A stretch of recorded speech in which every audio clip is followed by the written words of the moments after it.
Hi, my name is Lambert, and I'm going to be showing how to palpate and talking about the brachioradialis.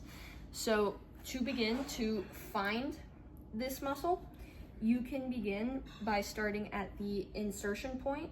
It's easier to find the insertion point than to begin at the origin, since it's more up here on the humerus and it's harder to identify if you don't know what you're following. So what you can do is you can find the insertion point on the radial, the styloid process on the radius. So it'll be that bump right there on your thumb side. Just keep your hand up, find that bump, go one in, and that'll be the insertion point of the brachioradialis. Now, to help palpate it, what you can do, take some resistance. I'm gonna use a blanket and just step on it. And you can pull up on that resistance, go back to the styloid process, and you're going to follow it up to the belly of the muscle, which will become more prominent when you're flexing and trying to pull that resistance up.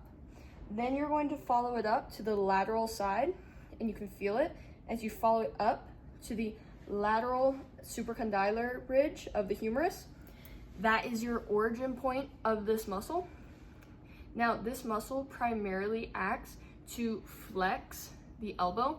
So it'll bring that elbow joint or the forearm up to the humerus.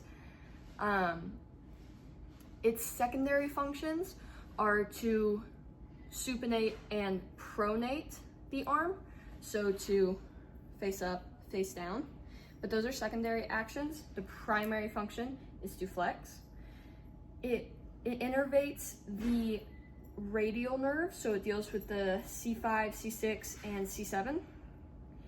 And it's a very corded, prominent muscle. If you work out a lot, or if you do a lot of handiwork with your hands, it's going to become a very prominent muscle in that area, since it deals a lot in just the small flexions and movements, especially when you're moving side to side a lot.